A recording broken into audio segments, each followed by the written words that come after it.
Okay, so we were talking about diabetes mellitus, which is the primary endocrine disease that affects the pancreas. Again, the exocrine pancreas is considered digestive function, so that would be part of digestive disorders.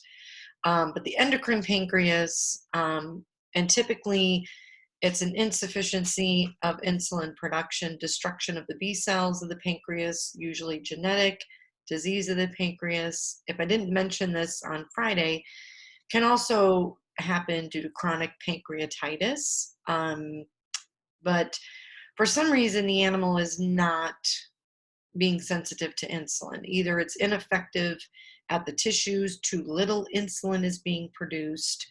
And let me go back a slide just to talk about, remember there was type 1, and type 1 insulin dependent, and 2 is non-insulin dependent. So, type 2 would maybe be there is insulin production, but it's in insufficient amounts, and you don't see the chronic elevations in glucose like you do with type 1s. And then typically the type 1s are the ones that are going to need insulin therapy, which is kind of what I'm going to get into. But again, elevated glucose in the blood is like the key sign. We can have these other disruptions. And then obviously a urinalysis is typically going to accompany a workup. And obviously we're looking for elevated glucose in the urine. Potentially proteinuria is sometimes if they have, a lot of times they have a urinary tract infection. A lot of these dogs have chronic urinary tract infections that does this. Now, as far as management, I wonder why my slide is not showing up well. Okay, sorry, it looks like this. Number one is we try to begin with dietary therapy. And normally they need to be on a very high fiber diet. Now, a couple different diets that we think about, and they're typically weight loss diets because the weight loss diets are higher in fiber, which help the animal feel full while reducing calories.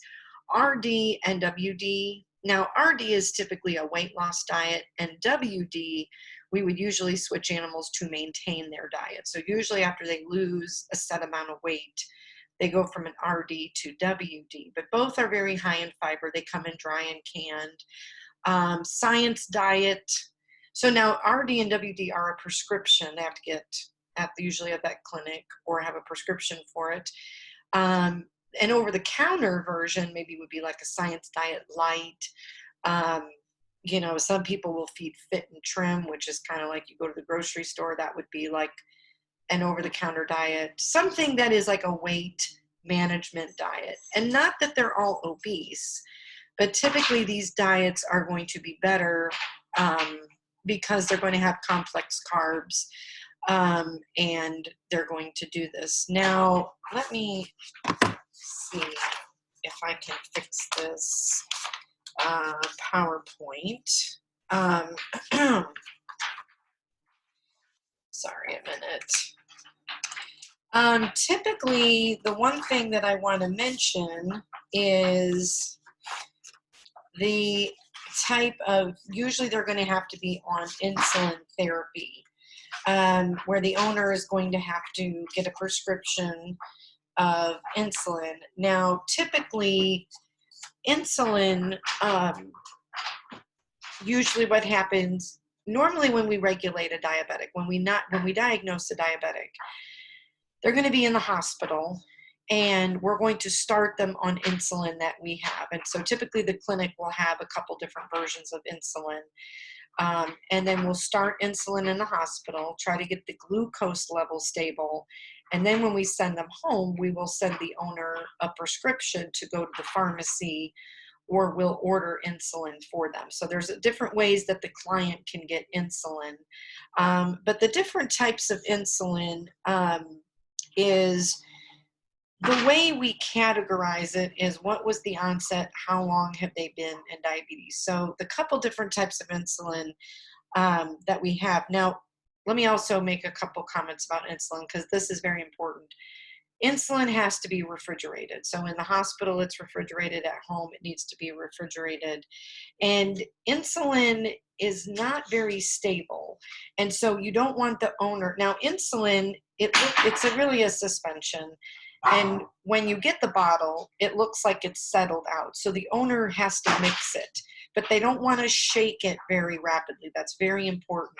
Normally, what we do at the clinic, and I show owners, is take the bottle and gently roll it in between your hands. And by rolling it, then you're going to mix the insulin and then you can draw it up. So you don't want to shake insulin, again, because it can damage, so again, don't shake it, just roll it, refrigerate it. And insulin we give it subcutaneously. So normally when I go over insulin or when I go over client education, I will usually have a syringe, an insulin syringe, and I just draw up saline. So first of all, I can get a saline vial, show the owner how to draw it up, and I like the owner to practice giving an injection with me. So I don't want to just hand the owner a bottle and syringes and say, this is how you draw it up and go ahead and give it.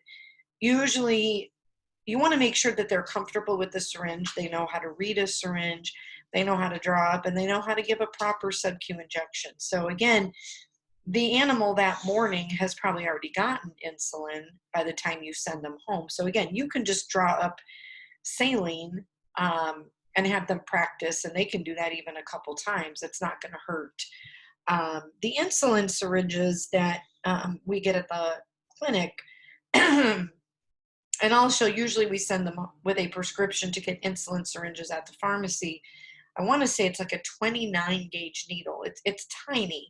So the animals, if the owners are nervous, they very rarely react, and they get very used to having to get these injections. So it's not a big honking needle. It looks very, very fine, very, very tiny needle. So sorry, the regular insulin is classified as short acting. So usually it'll peak, you'll see peak effects within 30 minutes, but it only lasts about 2 hours. And the other thing about insulin is usually labeled U100 or U40, and that's the units.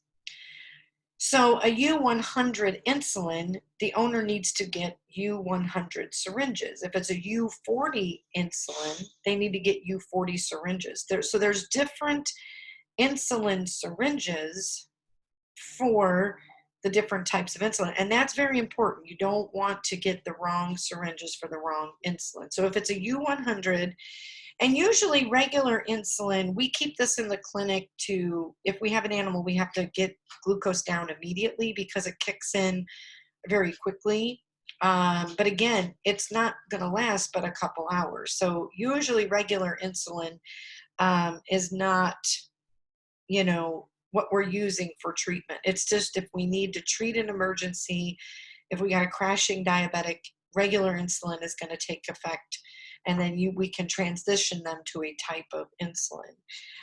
There's an insulin called NPH, which is called Humulin N, and think N intermediate. So this typically is a U100, and it will act somewhere within about 3 hours, and it'll give a 4 to 10 hour duration. Now again, what insulin we pick for the animal is up to the doctor, how severely diabetic they are, how off their sugar levels are. So it's up to the doctor to decide what type of insulin are they going to prescribe. And Lente is another, which is called Vetselin. It's an intermediate, but it is a U40, so it's a different concentration, but it is an intermediate. If they decide, or the doctor decides, there is what's called PZI, which is a long-acting insulin, and that is a once a day. Some of these others, some insulin is once a day, some is twice a day. Most of these intermediates are going to be a twice a day injection, and this is used a little more in cats. And again, if you have a better regulated diabetic and the long acting will work, you can potentially do that. There's also one called Glargine. I don't have a lot of experience with Glargine, but it's another long acting, except it's a U100. So again, the U40 and the U100 is just telling you the concentration, and the type of syringe is going to be specific for that type of insulin. Now, once we begin, and sorry, this is small, I try to get many things on a slide, but how we monitor it, well, one of the number one things we do is called a glucose curve.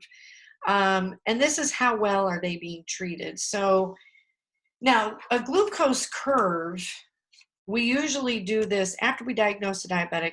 Sometimes they're in the hospital 2-3 days, because sometimes it takes several days to get them regulated. This is also done throughout treatment periodically. And what the owner will do is they'll bring them in first thing in the day, first thing in the morning, and they'll usually bring their food and insulin with them. So normally, the morning of a glucose curve, they are not fed or given insulin at home. Now, normally what we'll do, no, the normal way you do it is you feed the animal in the morning, and you want to make sure they eat, because this is very important. If I give a dog insulin, okay, and it lowers blood glucose, and then I feed them, what do I do if they don't eat their breakfast? So what you want to make sure is usually somewhere from I feed them, we used to give them about 30 minutes. They eat, and then we want to make sure they keep that down too. We want to make sure there's no vomiting. So as long as they eat, somewhere 30 minutes after they eat, we'll usually give them their dose of insulin.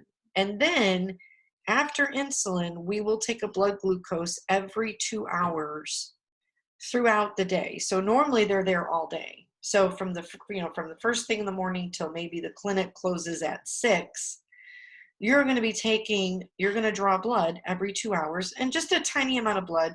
Usually we use what's called a glucometer, which is that little portable glucose monitor. And usually I take a 1 ml syringe, and from like a saphenous vein, I draw a tiny drop of blood. You don't need a full blood tube every 2 hours. You just need a drop of blood for the glucometer. And then what we do is we chart it.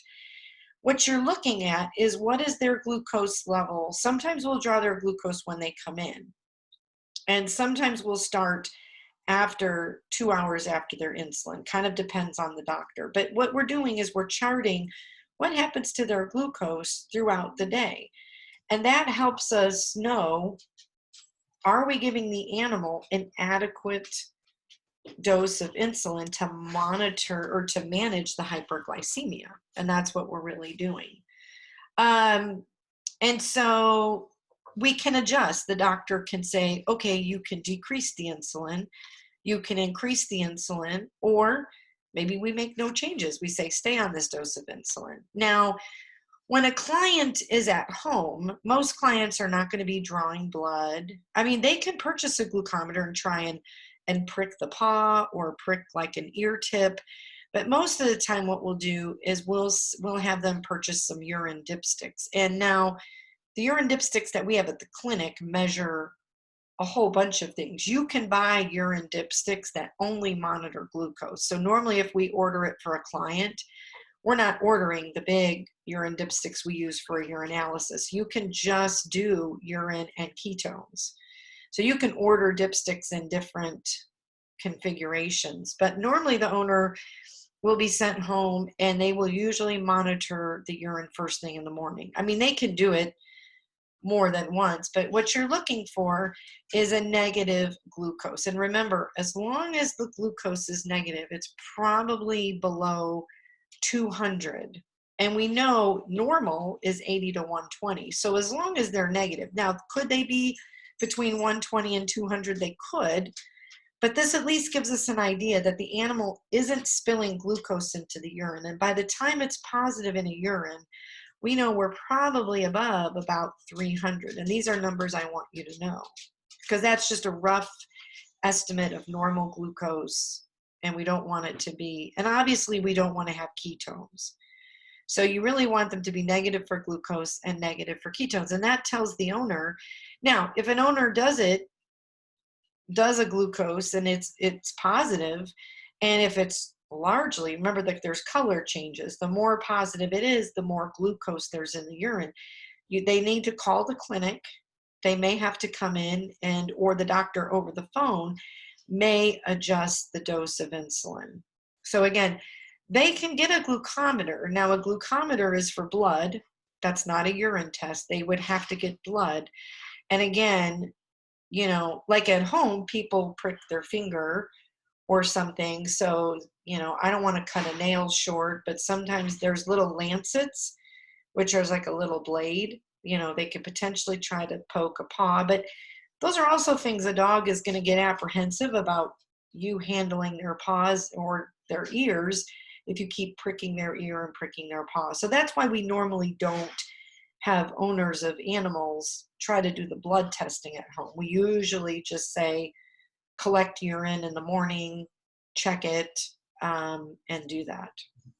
There is a nice test that is done at some clinics. Now, the gold standard is periodically a glucose curve, but a more sensitive test is you can do something called a fructosamine level. Now, this gives us a better interpretation of the glucose changes over time. When you do a blood glucose, you are looking at that glucose at that moment. A fructosamine level kind of gives us an overall picture, and it tends to be a more sensitive test in cats. So if you're monitoring diabetes in cats periodically, and this is not an everyday, this is like, you know, while we're monitoring therapy, periodically bring the cat in, do a fructosamine level. Can also be done if you have a patient that is having we're having a difficult time picking a dose and regulating them. But again, this is not a same day test. So they're going to be probably brought in, draw the blood. They can probably go back home while we wait for the results. So again, a fructosamine level isn't instant. If you need a glucose now, you're going to do a glucometer. And another thing a glucometer is nice in practice is if you need to do a stat super quick blood glucose. Obviously, when you guys draw blood for a full chem panel, when you guys do the full blood work, you're going to get a glucose level. But if we need to do a very quick spot check on a glucose, that's when we use a glucometer versus doing like a big blood test, so that you understand the difference. A big thing for client ed is that one thing, you know, that you're going to have probably a lot of client contact. These owners, especially in the early phase of treatment, is like, okay, what do I do when they are at home? And the most important thing for diabetics is a routine. They really need to be fed at a proper dose, or, you know, or given insulin at the same dose and fed a regular meal at the same intervals. And this is typically, some are done twice a day, but do you have a client, does a dog eat twice a day or do they eat once a day? So we can adjust. You can do insulin and feeding once a day, or we can do, the doctor can formulate an insulin and feeding schedule for twice a day. So again, that's another client thing, like, do you want to do this twice a day? Do you want to do this once a day? But it has to try to be the same routine. And that's going to be important to keep them regulated. The high fiber diet is going to be essential. And one key thing is that if for some reason insulin was given and the patient did not eat, you need to call the vet immediately, because let's think about this. Insulin lowers blood glucose, okay? And if the animal doesn't eat, what's going to happen is any remaining glucose that's residual is going to be lowered. And you're probably going to make the patient hypoglycemic. And that's the danger. That's why you want to make sure, normally we have them feed and make sure that they didn't vomit and they ate all their food. Because, you know, sometimes the client will call us and they say they only ate half their breakfast. Sometimes we'll tell them over the phone, then don't give them their full insulin, maybe give them half. So we can adjust things, but this is where the client communication comes into play. If they continue to not eat, they're not going to need their normal daily insulin dose. So if we're talking about a 2 or 3 days of not eating, they probably need to come to the vet anyway to figure out why are they not eating. But again, we may have to decrease the insulin dose, or we may not even give insulin. And that's going to be up to the doctor to decide, should I tell them to give their insulin? But again, you don't want to give insulin to an animal that's not eating, or you don't want to give insulin to an animal that's vomiting. They need glucose, which they access via a meal, in order to have the insulin have something to work on. That's the way I think of it. There's sometimes changes in appetite are directly related to their glucose levels. So if they're too high and too low, if they're hyper or hypoglycemic, it may affect the appetite. We may have to adjust the dose. Now, usually in situations like this, if they haven't eaten for 2 or 3 days and then you're messing with their dose, a lot of times they're going to have to come in and be stabilized and get a glucose curve to kind of get them back on a proper dose. They need to keep an attitude, or keep an eye on their attitude, their body weight, make sure they're urinating proper amounts. I always tell clients to make sure they have some form of syrup in their cabinet. Caro syrup, if you don't know what if you go in the pancake aisle, Caro syrup is a very, high sugar syrup. It's usually clear. There's light Caro syrup. There's dark Caro syrup. It doesn't really matter. If they don't have Caro syrup, at least Caro syrup is more dense in sugar than maple syrup. Maple syrup will do. Because if for some reason the dog didn't eat, they got insulin, they started stumbling or becoming ataxic. Remember, hypoglycemia, they can go into a coma. In severe cases, they may, and you can't get the animal to eat. I'll have owners rub syrup on their gums. Just take some maple syrup or Caro syrup. So any diabetic animal, we like pancakes and waffles in my house. We always have syrup, but especially I always tell them, just go to the store, get one of these bottles of syrup to have on hand if you have a diabetic, or hypoglycemic crisis. And the other thing is, does an owner know what that looks like? So how do you know an animal is hypoglycemic if you're not monitoring their blood glucose? Well, first of all, they tend to have vomiting and not eating. Maybe they weren't eating anyway. But I look for weakness or stupor. Now, weakness is they're just super slow. A stupor is they kind of stumble around. Well, the problem is their blood sugar is so low. And if you've ever known anyone with low blood sugar, they just feel tired and weak and they don't want to do anything. But I worry about stupor, where they can't actually, that's a more concerning clinical sign, where they're actually like stumbling or stuporous or not recognizing their name, So make sure the client knows, like, how do I know my animal is in a diabetic crisis? Go over what to look for. That's what good client education is about. About every 2 to 4 months, they're probably going to have to come in for this glucose curve. Again, if they're an early diabetic, it may be every 2 months, but if you have a well-regulated diabetic, you may not need to see them, but every 4 months, it kind of just depends. You're going to have some patients that are super easy. They regulate, they eat. I call it, they read the book. They do what they're supposed to do. And then you're going to have those very stubborn diabetics that, they go through these periods where they don't eat or where they seem unregulated. And, there's no good way to predict. So, that's kind of what is needed. This is a little handout that comes with the Vetselin that I just put some pictures on here. So knowing the signs of diabetes with sugar and spike. So how do we know that they're having issues? They urinate frequently. So for some reason, if they start to have accidents in the house or urinate more frequently, they may have a slightly elevated sugar. The higher the blood sugar, it makes them feel more thirsty, and they tend to drink more, and then they tend to urinate more. So if you see an increase in urine output or drinking, potentially they're having a spike. and they're drinking a lot of water? Do they seem hungry, more hungry? And that can be a sign that they're not being regulated adequately. Are they continuing to lose weight? And are the eyes appearing more cloudy?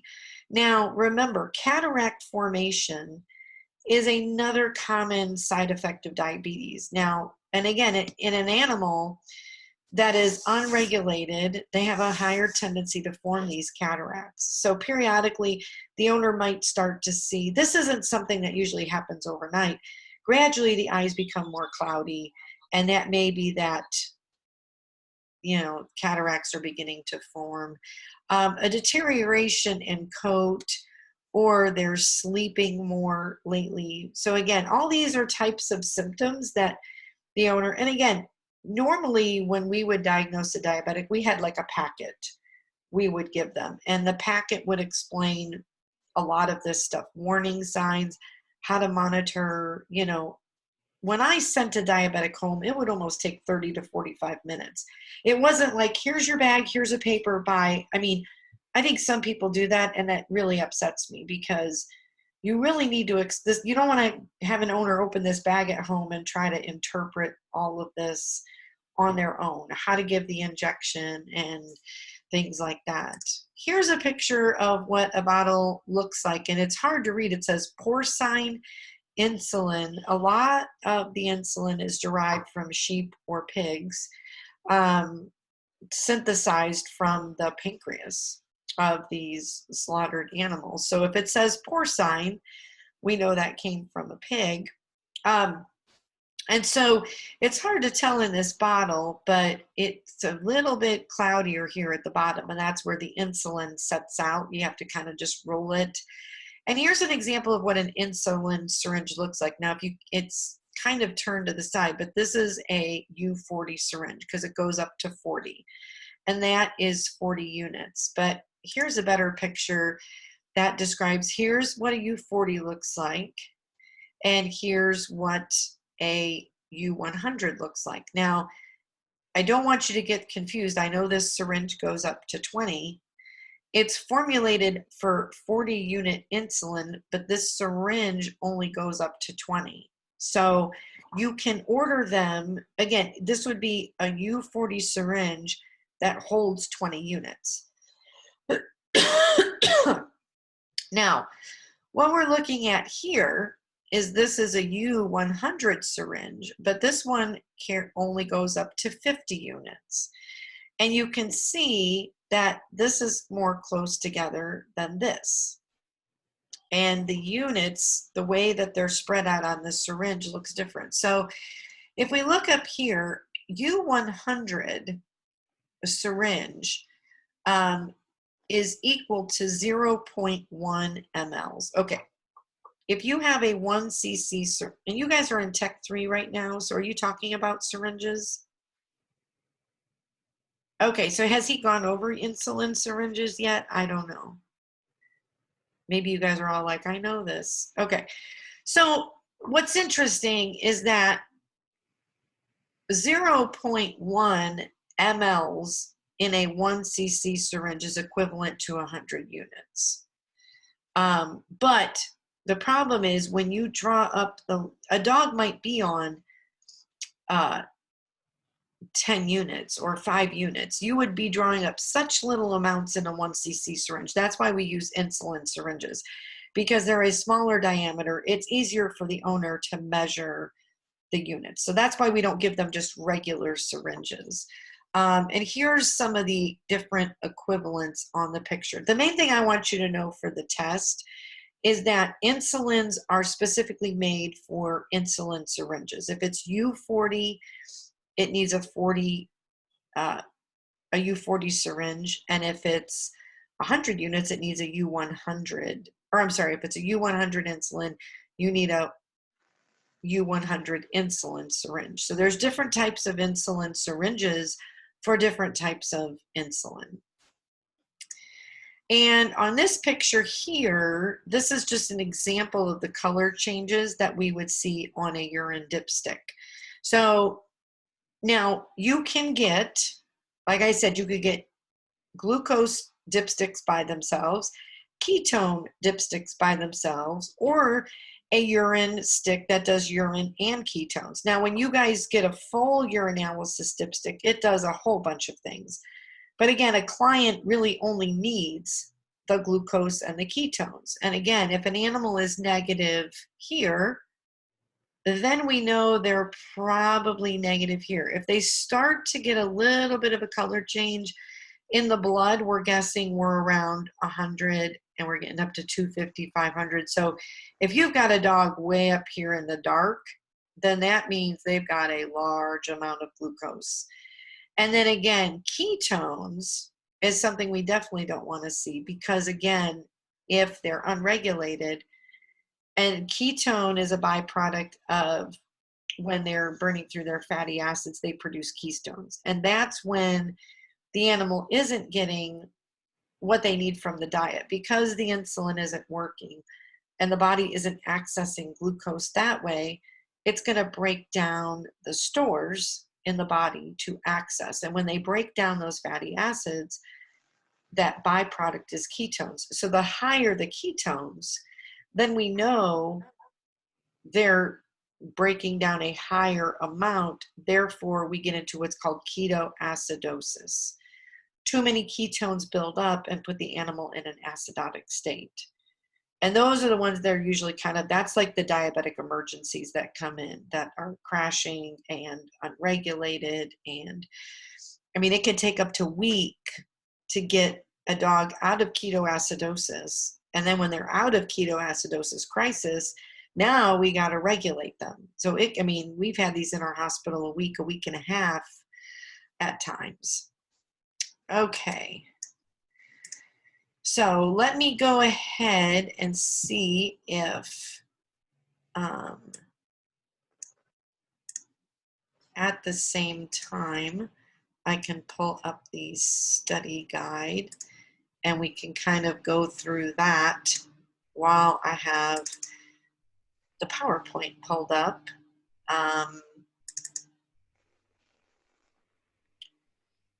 It's thinking it wants to open except on the wrong screen. There we go. Okay. And I don't know if you had questions about the vocab, let me know. Some of this should be pretty self-explanatory, so I'm just going to go through a few of these real quick. Obviously, an endocrine gland secretes hormones through the blood. An exocrine gland secretes its substances through a duct. Now, an exocrine gland doesn't typically secrete hormones. An exocrine gland is like our mammary glands, sweat glands, the exocrine part of the pancreas, digestive enzymes. So an exocrine gland has different types of secretions, but it possesses a duct. An endocrine gland secretes within the blood. A hormone is a chemical messenger, so sent from an endocrine gland to respond to a need. So a hormone is literally sending a message to change something happening in the body. The thyroid gland, using anatomical terms, so it's found on the base of the larynx. It has two sides that are connected, but it is a flat gland found on the ventral aspect of the larynx, and that's where we find the thyroid gland. The thyroid does produce the three primary hormones, T3, T4, and calcitonin. And the role of the thyroid gland is to regulate metabolism and body temperature. So the rate of metabolism, how the body processes carbohydrates, proteins, lipids, and such, is how you process a meal and you set a metabolic rate. What species suffers from hypothyroidism and what are the clinical signs? So hypo is a low level of thyroid hormone, which is typically dogs are typically hypothyroid. Lethargic, gaining weight, dull hair coat are some of the key clinical signs. Because again, their metabolism is slow. So a history of recent weight gain is kind of a red flag. And hyperthyroidism is cats. And what are the clinical signs? Well, they have an elevation of thyroid hormones. So hypermetabolism. So typically weight loss, but they're usually hungry.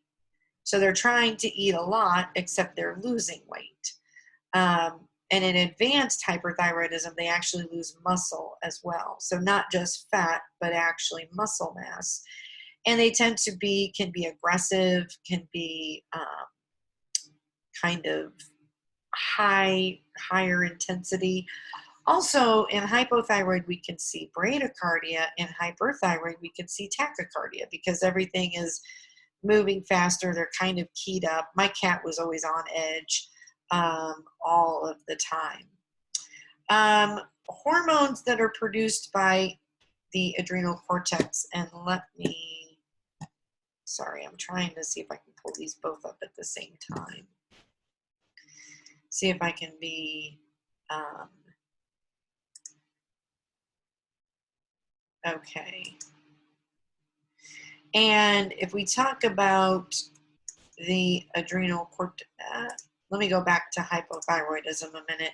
So you're literally hyper and hypothyroid or on polar opposites, but calcitonin is a separate issue. So when I talk about hyper or hypothyroid, even though calcitonin is produced by the thyroid gland, I mean, you're going to monitor calcium levels, but we're talking about in hyperthyroid, we want to decrease secretion from the thyroid gland. In hypo, we want to increase.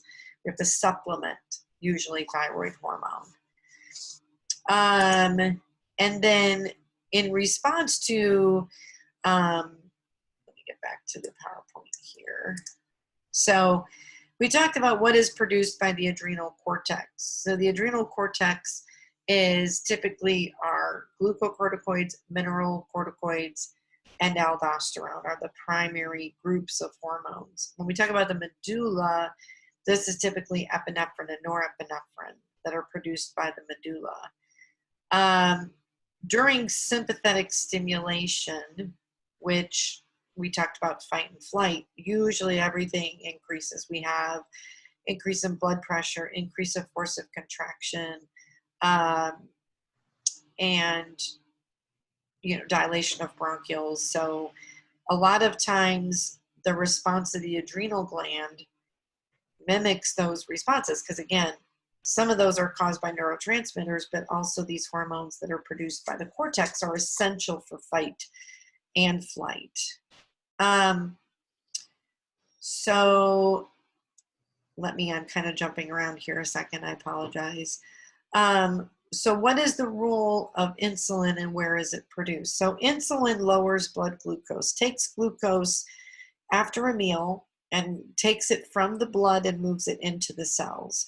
So it lowers, and what is the stimulation for the release of insulin? Usually it's after a meal. You get a spike, after you eat, you get a spike in glucose because the body starts breaking down the carbs and we start making it, and that's the stimulus for insulin to be released. And also on these tests, I do want you to tell me, anytime you describe something, I want you to use clinical terms. Don't tell me they're peeing a lot or drinking a lot. Say polyuric, polydipsic, polyphagic. So tend to use clinical terms. So what are the clinical signs, or what might the owner notice? Obviously, in my picture of diabetes, the dog was in a water bowl. So tend to be polyuric, polydipsic, UTI. They can actually want to eat, although sometimes they are anorexic and vomiting in further stages of diabetes. And the opposite is I threw in what is the function of glucagon. So insulin and glucagon parallel. So insulin will lower blood glucose. Glucagon will actually try to release or elevate blood glucose. So glucagon typically comes in when the animal is hypoglycemic. So again, If there's a time when the animal is not eating, remember I said glucagon's like leftovers in the fridge where it's glucose is stored as, glucagon is going to mobilize that and convert it to usable glucose. When prescribing insulin for a diabetic, what must the owner watch for during course of treating the disease? So first of all, routine, monitor for appetite, urine production, and look for signs, especially of, well, first of all, hyperglycemia. I just explained, like urinating more, drinking more often, but also if they're hypoglycemic, are they lethargic? Are they vomiting? Did they stop eating? Are they becoming stuporous, or lethargic? So those are things that are kind of polar opposite signs, but we have to look at both aspects of that. And again, hyperadrenocorticism, which the clinical signs is the abdominal enlargement, muscle wasting, atrophy, alopecia, where they're losing hair, typically on both sides. It's not usually one tiny little bald spot. It's typically kind of a diffuse alopecia. They can get hyperpigmentation, areas that turn darker on the skin. Panting, polyuric, polydipsic, polyphagic panting, PPPP. You can think of it that way. A lot of these guys are panting, and it's not like they just went and fetched the ball or ran, or it's not even hot out. Just in their house, normal temperature, they tend to pant more often. So that's also some of the clinical signs of. And hyperadrenocorticism is Cushing. Hypoadrenocorticism is actually Addison's disease. And the clinical signs for hypo are not as, what I should say is not as, definitive. It can be they're lethargic, vomiting and diarrhea, weight loss, and sometimes they wax and wane, meaning they get better for a few days, they get worse for a few days, they get better for a few days. So when something waxes and wanes, it doesn't follow just a downward slope. We get better, we get worse. Now, the difference is, I want you to know for Addison's, it can be early, which is it's nondescript. If it's an Addisonian crisis and the deficiency, so remember, Addisonian is a deficiency in hormone secretion from the adrenal cortex. Then we're talking about weakness, collapse, hypovolemic shock, because usually what happens is there's a stressful event. Boarding, somebody came to the house, mailman knocked on the door, something triggered them, and they just had an inappropriate response. Maybe because it stressed them out, but they don't have the hormones to respond to stress. It can kind of cause them to be extremely weak or even collapse, look like they fainted. And then when they come in the clinic, they're extremely bradycardic, pale, have the symptoms of a hypovolemic shock, because normally we need to respond with blood pressure and blood flow. We kind of get the opposite that actually occurs. And that's the more, boom, happens very quickly. How does lysidrin work? So when we talk about lysidrin, let me get to the correct slide. Wrong slide, sorry. Okay, when we talk about lysidrin, now lysidrin treats Cushing's. And what we're dealing with in Cushing's is that we're having too much secretion of cortisol.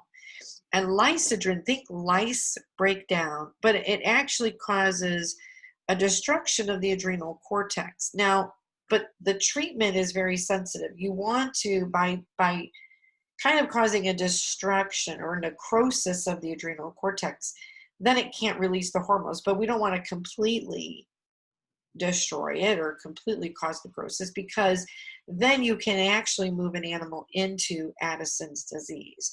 So that's why periodically dogs on Lysidrin, they're gonna come in, we're gonna have blood levels checked. They're gonna be monitored. So, because you have to kind of be careful. What is iatrogenic Cushing's?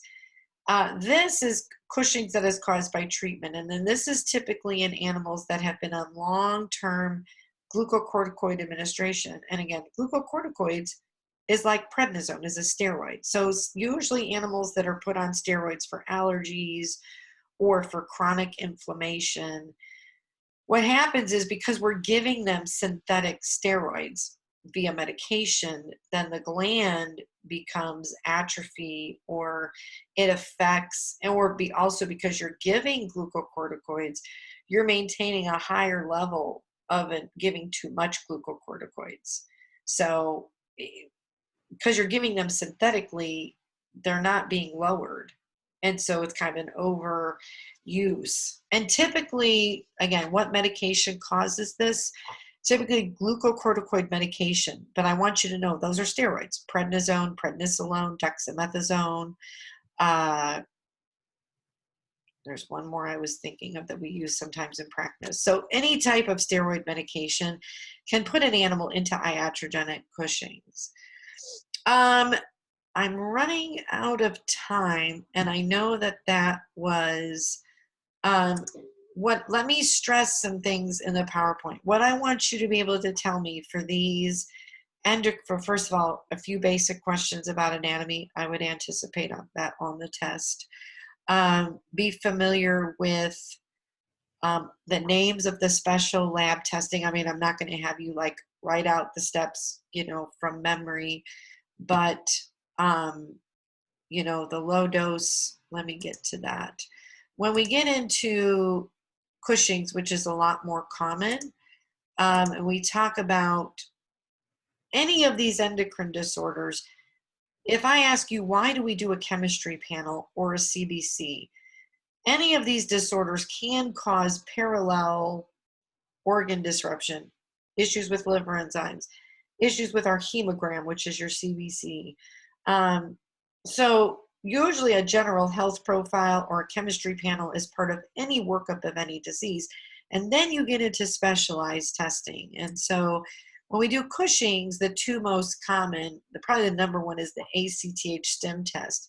And by this, we're trying to stimulate the adrenal cortex. So, we look at cortisol, and then we give synthetic ACTH. Normally, ACTH comes from the pituitary. We give an injection of ACTH, which is cortisone.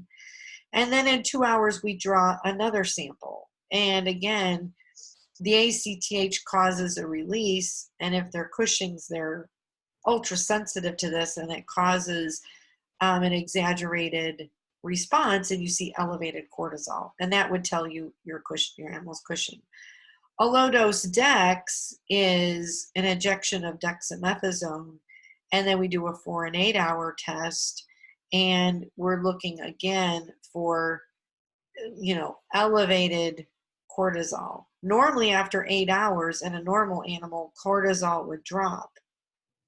But if it's still elevated, we know they're overproducing. That's a positive test. Do you have a question? I know that I'm a little bit past our time. Do you have a question from one of these questions or one of these diseases?